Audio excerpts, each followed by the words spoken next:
wind turbines, solar panels, some geothermal energy, some tidal energy. And if we exploited all these things aggressively and reconfigured our electric grid a little bit, we could run the whole place. And so here's the thing about it that I find intriguing and important is these would be US jobs. Right. Even if the wind turbine blades are designed in Sweden or Finland or Denmark, you have to put them up, you have to erect the turbines here. And these are going to be US No question jobs. about it. So here's what I'm saying. Yeah. If we can get people on that side of this issue to look at it in just even the medium term, they will see that from an economic point of view, there's a huge opportunity here. But before you even get there, and I absolutely agree with you, I have colleagues right here in the United States Senate who say, well, you know, yeah, it looks like it is, the earth is getting a little bit warmer, but you know, these things have always gone on, and you know, we got hot spells and we got cold spells, and the science really is not clear. There are always two sides of the story. No, Tell me why they are wrong. Well, the science is settled, everybody. Sorry, it's 97%. I watch Fox television. They don't agree. So that's the one thing that really is hard for me about Fox News is the denial of climate change in science. The other stuff, many of the other things they assert are troubling, but that one is the one that just crosses the line for me. And furthermore, I'm pretty sure that the anchors who present that, they're no better, and they're just going along with... Right, so let me ask you a question, but I think most people know the answer. Fossil fuel industry, incredibly powerful. Yeah. They have ads on television every 5 minutes. They make a lot of campaign contributions. Yeah, that's a big thing. Huge amount of political influence. What impact does that influence have on the whole debate over climate change? Well, that's what I say all the time, that climate change deniers, who apparently no longer want to be called deniers, they want to be called extreme skeptics, they have been able to introduce the idea that plus or minus 2%, what have you, from a scientific standpoint, is the same as plus or minus 100%. And that's wrong. So in other words, when people try to predict the temperature 10 years or 50 years hence, they might be off a tenth of a degree Celsius, but that doesn't mean they're wrong. It means that there's a little scientific uncertainty. It's not the same as uncertainty about the whole thing. And it's ironic or amazing that they've hired the same people who were in denial about cigarette and cancer. That was the question I was going to ask you. It's just are we seeing Those a guys rerun are still of the whole? around. Are we seeing a rerun of the whole denial of tobacco causes cancer? Yeah, yeah. But this is an analogy that you can take exception to analogies. The facts, the scientific facts, are overwhelming. So here's what I'm saying, Senator, is that because people are so passionate about it, I think when they see the light, like who is the strongest environmentalist? The guy who just built his log cabin. Right? Who is the strongest anti-smoker? The guy who just managed to quit. Mm-hmm.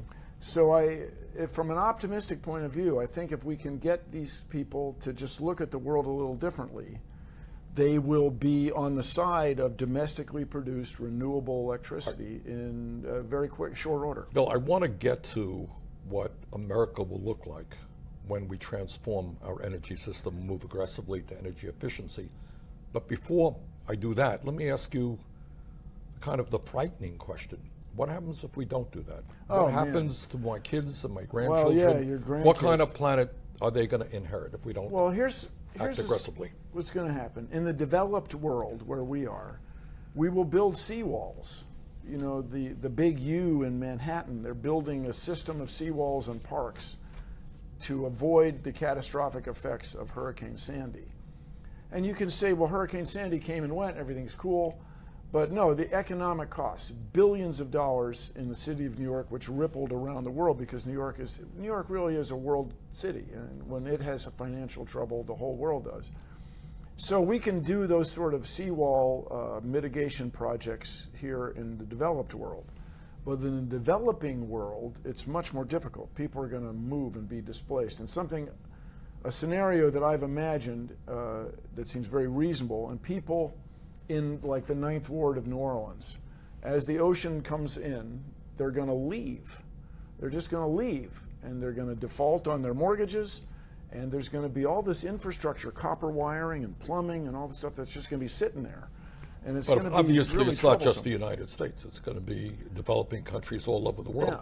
Millions of people being forced to migrate. Yeah, Mike, and where are they going to go, and what are they going to eat? And there's going to be conflict, and it's just, we could avoid all this if we just got to work right now. And what about drought and floods and stuff like Well, that? that's it. So there are people who make a very strong argument to me. These are climate scientists that a lot of the unrest in the Middle East is displaced young men who don't want to work the family farm anymore because the family farm isn't doing as well as it used to because rainfall patterns have changed. They go to the big cities, they can't get jobs, they get disenfranchised, and then they get involved in essentially terrorist operations. Now this, you can bite my head off about this, but it's a very reasonable hypothesis, and I've seen no evidence that it's not reasonable. So everybody, I say all the time, Senator, we have to be optimistic. We have to get to work. And I just, to the deniers out there, or the extreme skeptics, I want you to think about what's called cognitive dissonance. Do you remember cognitive dissonance? Good liberal arts education thing. This is a psychology theory that you can run tests and show that it's true. The guy who really suffered from cognitive dissonance is the fox and his grapes. So he can't get to the grapes. The fox is trying to get to the grapes. He can't get them, so he says the grapes must be sour. And he says that to him, or she, to herself, so that she will not have this conflict in her mind as a vixen, as a fox, a woman, a female fox. She says this so that she can be at peace. So I submit to you, climate deniers, that what you're doing is, instead of accepting that climate is changing, you're denying the evidence, and along with that, you're dismissing the authorities. All right, how do you respond? And that's where I think you come in, is how can you say the authorities on climate change aren't authorities? I sit on a committee. I sit on the Energy Committee. I sit on the Environmental Committee. I sit right across the aisle from guys who say, yeah, it's getting a little bit warm, but it's always been like that. There really is no proof that human activity and has caused climate change. What's the answer? So here's what we say: there's overwhelming proof. Proof isn't even the word; it's overwhelming evidence. And so, what I believe you're doing on the other side is you're suffering from this magical thing called the backfire effect. When you see evidence that conflicts with your worldview, you just double down on denying it. And we all do it. My car's, I don't hear that sound in my car. My car is fine. Everything will be fine. The kinks will work out. Everything will be fine. I don't need to get maintenance done on it. We all do this. But the stakes with respect to climate change and the world's population are huge.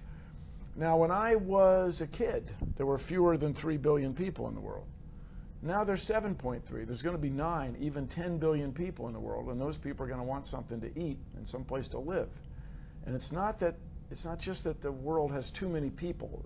That's not it. It's that we're not using our resources as well as we could. Bill, 2 questions. Number one, give me some examples of the power of the fossil fuel industry. I mean, in maintaining this nonsense that climate change is not real. And then I want you to talk about what does this planet, what does this country look like when we transform our energy system? You know, the success of the fossil fuel industry is amazing to me. Now, I have been to the tar sands. Have you been there? No. In Fort McMurray, Alberta. And this is, the tar sands influenced the building of the XL pipeline, and then not too far from there, the Dakota pipeline. Right. You guys, the scale of it is literally hard to imagine. I was in a helicopter doing television, and you can't see the end of it.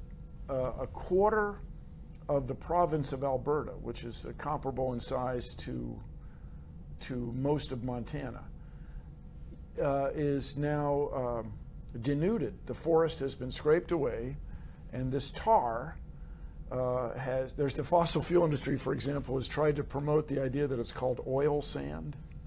But it's tar, everybody. It's tar. It sticks to your boots. I mean, it's tar. Anyway, this is especially expensive and dirty oil because about 30% of the energy in the tar has to be used to make the synthetic crude oil.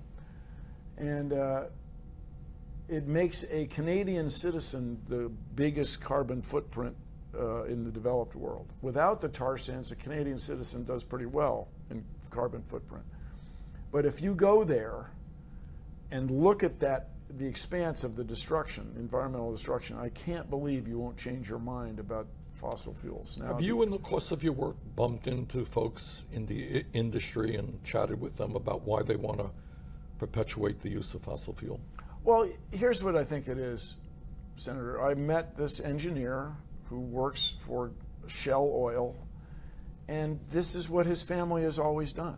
And I will say, I'm an engineer, I'm a mechanical engineer, but chemical engineers like to solve problems and make things. So they make plastic, which we all depend on. I mean, our clothing, our textiles, the ink on these coffee mugs, everything depends on our ability to make unique molecules that wouldn't otherwise occur in nature. And so I think people, from an engineering standpoint, get caught up in just solving problems. But the guys who own the companies, well, that's what they're I don't caught get. up in making a lot of money. Well, they aren't make a lot of money, and as I told the people at Exxon in 1994, when I did a job with Exxon and Ellen DeGeneres and Walt Disney Company, you guys should be in the energy business, not the oil business. And if they use if fossil fuel companies use their resources, the money, to go into these different businesses, they would get even richer. That's my claim. All right, what is the potential? Let's start off with energy efficiency. I know in Vermont we have made some progress in cutting back on the consumption of electricity. We've made our buildings, our farms more energy efficient. Huge opportunities, you guys. Say a word about that. Well, in conservation, if you insulate your attic, if you want to spend money on something medium term, it's your windows. Our windows have historically been very inefficient. You know, it's a hole in the wall with a conductive piece of something that conducts heat, right? The piece of glass.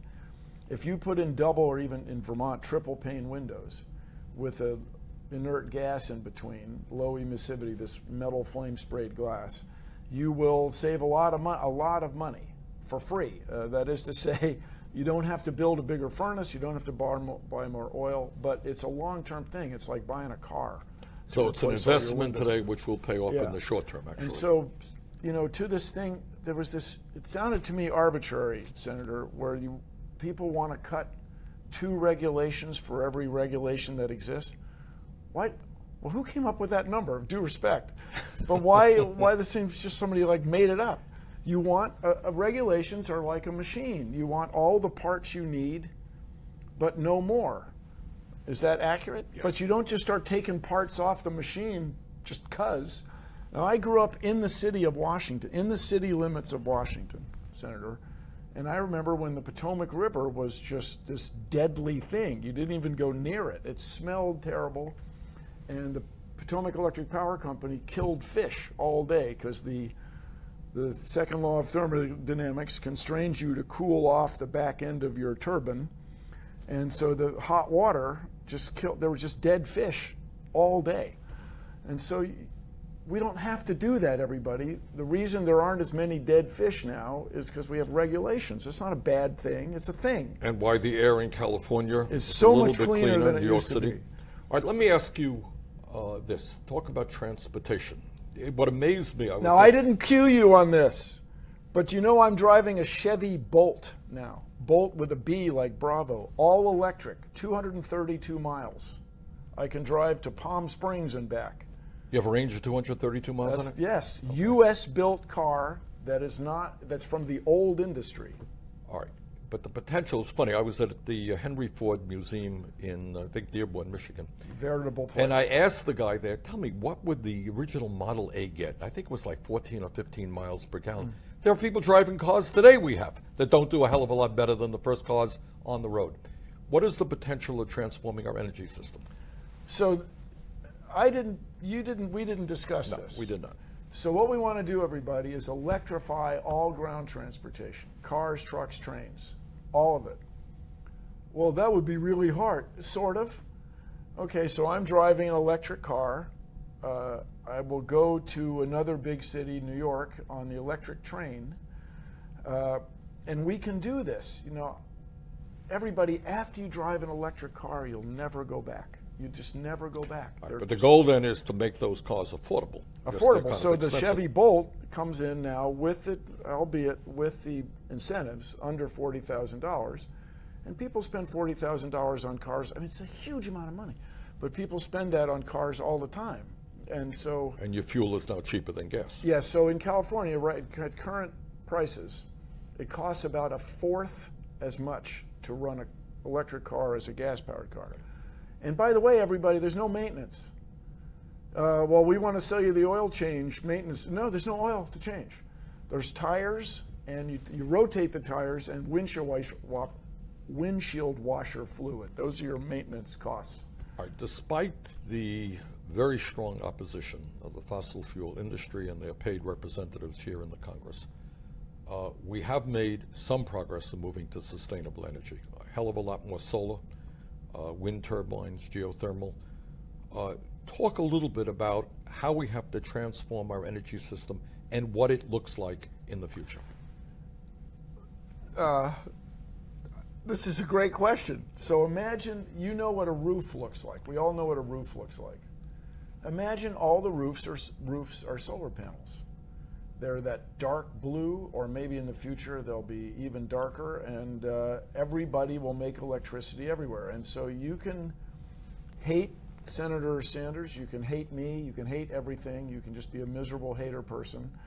But when you get an electric bill in California, which doesn't have especially cheap electricity, when you get an electric bill for $10 every 60 days, that's just fun.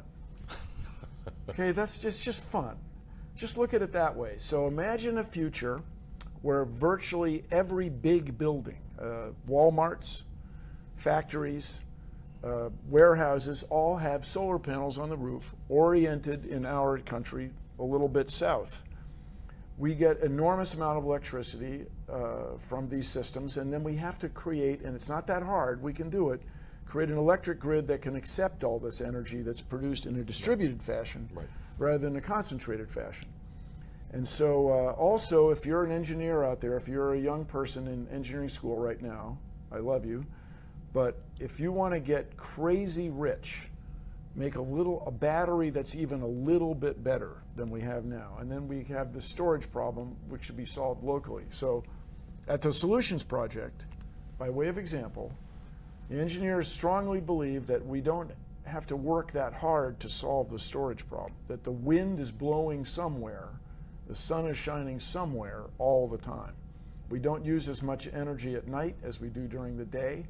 So the wind blows at night, and we could store this energy this is right now, if we just decided to do it. These are domestic jobs that can't be exported. It's a new industry. Now, correct me if I'm wrong, but my understanding is that the price of solar has, of course, plummeted. Yeah, oh yeah. And it is now competitive in parts of the country. Well, in Iowa, they get a quarter of their electricity from the wind. Right. In Texas, they get, sometimes a year, they get 10% of it. This is in Texas. So I took pictures in Stanton, Texas. There are wind turbines casting shadows on oil pumps.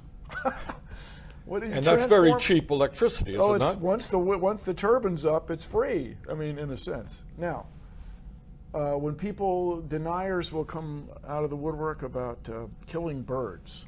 Yes, If you want to kill birds, coal-fired electricity plants are really the way to go. If killing birds is a thing for you, there's nothing better than the exhaust from coal plants. Wind turbines, we can solve this problem. By the way, when you're at the tar sands, there are cannons that go off all day and night. To keep the birds away. Keep the birds away. Because the tailing ponds are so toxic. They don't want to kill these enormous populations of birds. If you want to kill birds, fossil fuel is fantastic. So we can solve this problem, everybody. We can do this. And I grew up in the U.S., got my engineering degree in the U.S., my license in the U.S. I worked in aerospace full-time for 20 years, 10 years part-time. I'm a patriot. I want the U.S. to be the world leader in this stuff. And by the way, if we develop these technologies, these are technologies that can be exported to China, to India, all over the world. Exactly. Yes. Especially, what does the U.S. do, Senator, is innovate.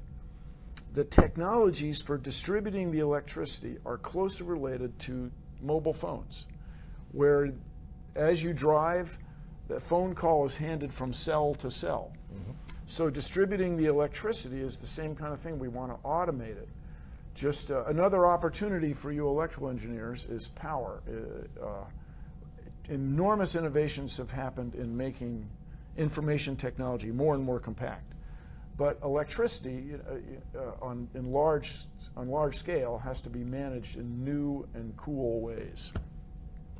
Wow, Senator, I feel like I've just talked and talked. I appreciate it. All right, we talked a little bit about solar. We talked about wind. What other technologies of the future are out there that can be exploited? Well, people ask me this all the time. Bill, what's the next huge thing? And I think it's a result of these kids today growing up with the internet.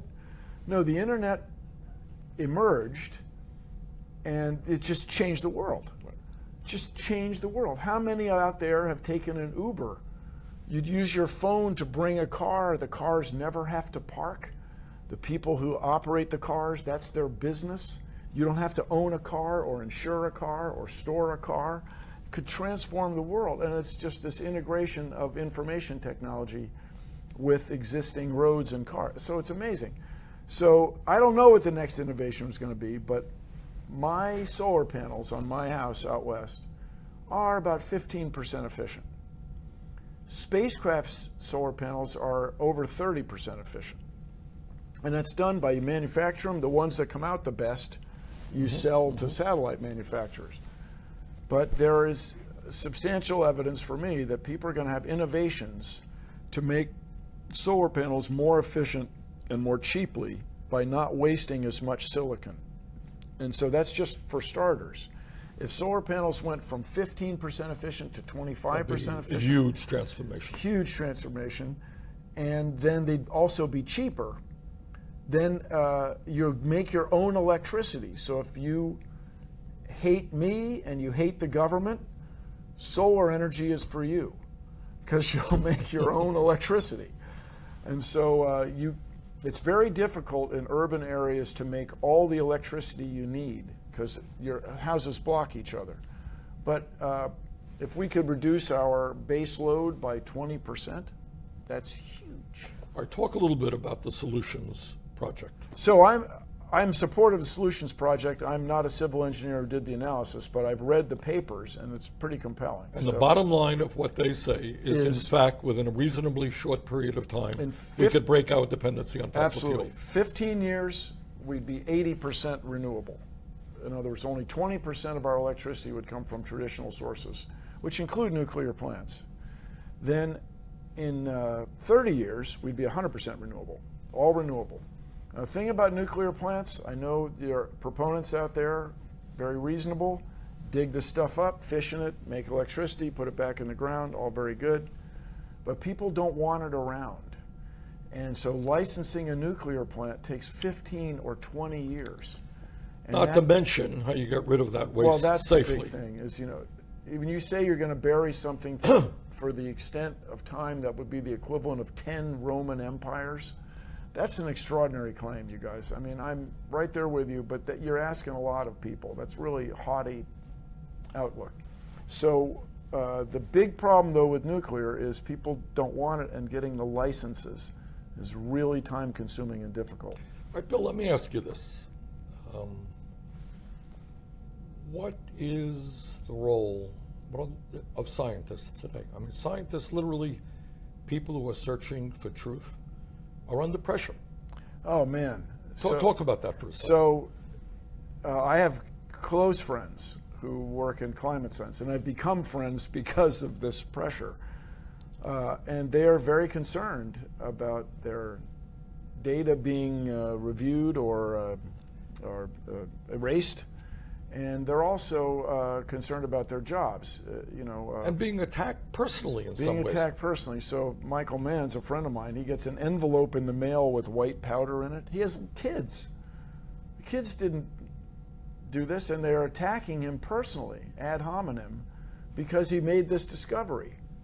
Now, Senator, I'm still starry-eyed and optimistic and perhaps unrealistic in this sense. I don't think it's unrealistic. But here's what we want to do. We want to find common ground. And I think a place to start is space exploration. I'm not joking you. Here's my claim, you guys. The United States has led the world in space exploration. Other countries are very interested in catching up. This year, China will launch more rockets than the United States. They will be the world leader in what we call the cadence, how often a rocket is launched. But here's what I submit to you. If we were to discover evidence of life on another world, it would change the course of human history. And I'm not joking you. So the role of people who, many people who are on energy committees are on space committees. Is that accurate? Somewhat. Yeah. So if we got people excited about making discoveries in space by applying our intellect and treasure to these exploration of space, which is it's 0.4% of the federal budget, we could make extraordinary strides that would once again show people that scientists are trying to learn about nature and the universe. And you think that's a better investment than building nuclear weapons? Yes. All right, I just want to get you on record. So nuclear weapons, everybody, the scale of it is really hard to imagine. You guys, look, you can look it up, okay? So do you know I took one class from Carl Sagan, and this changed my life, okay? So Carl Sagan and James Pollock were looking into the effects of a nuclear war. And this was about the same time that James Hansen was studying the planet Venus. And they realized that they showed quite reasonably that if you set off a bunch of nuclear weapons on the same weekend, you would create this crazy cloud of dust. And this was in about 1980. Then a few years later, Walter Alvarez and Luis Alvarez discovered this layer of iridium, atomic number 77, around the world. And they went, well, how did this iridium get here? It's very common in asteroids, but not especially common on the Earth's surface because it being such a big molecule, a big atom rather, the iridium sank to the middle of the Earth when the Earth was molten. So this research into the climate effects of nuclear war and the greenhouse effect on Venus and the discovery of an asteroid that probably wiped out the ancient dinosaurs, this all came together. And that's why James Hansen testified in front of the U.S. Congress in June of 1988 that we have climate change happening and we got to do something about this. So these were scientists working in all different fields, and they made this discovery that we now show is the way the ancient dinosaurs were killed. And by the way, there is no evidence that the ancient dinosaurs had a space program. And so they suffered catastrophic failure. Control-Alt-Delete, as we say in computing. Right, let me end the discussion because I'm going to get going. But you're very gracious to listen to all this. No, I could listen to it a lot more, but I got. On this note, what is the likelihood of another major asteroid hitting Earth? So, there are about 100,000 Earth orbit crossing asteroids, and there are many millions of other objects in what might be called near-Earth space. So what we want to do is find them. And this is a very difficult business. As the saying goes, it's like looking for a piece of charcoal in the dark. There have been major asteroids that have done terrible damage to the Earth in the past? Well, there was one, yeah, that wiped out the ancient dinosaurs, and there's evidence there have been a And a great lot many of more. life on Yeah, the planet. catastrophic. How many years ago was that? 300 million. So that's a long time. But It's a low probability but high consequence.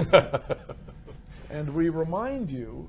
see, I just wanted to say that because the people didn't think they had enough to worry about with Trump as president. I wanted to throw that probability. Well, but this in is as well. solvable, everybody, and the U.S. could be the world leader in this. If you want to lower the cost of things, by the way, you engage international partners. Every space mission to Mars has many, many instruments built in other countries by other space agencies and other contractors. And we remind us, all the money spent in space is actually spent on Earth. So we could invest in finding asteroids, and that budget's gone up, to be sure, in finding asteroids and preparing, I'm not kidding, spacecraft to study them and deflect one, should it ever happen. And this would be a worthy use of our intellect and treasure. It's not that much money, and it would be exciting. And it could save the world. All right. So everybody, I still, despite the extraordinary events of the last few months, I'm still optimistic about the U.S. becoming a world leader in renewable energy. There's three things we want for everybody on Earth. We want clean water, renewably produced reliable electricity, and access to electronic information, to the internet, for everybody in the world. And my claim, Senator, is that when you provide these services for everyone, the quality of life for everyone goes up. The motivation for people to become terrorists, the motivation for people to cheat writ large goes down when their quality of life goes up. And This is where you and I are like-minded, sir, and I so very much appreciate you including me. Thank you. Okay, Bill, thank you so much for being here today. Bye-bye.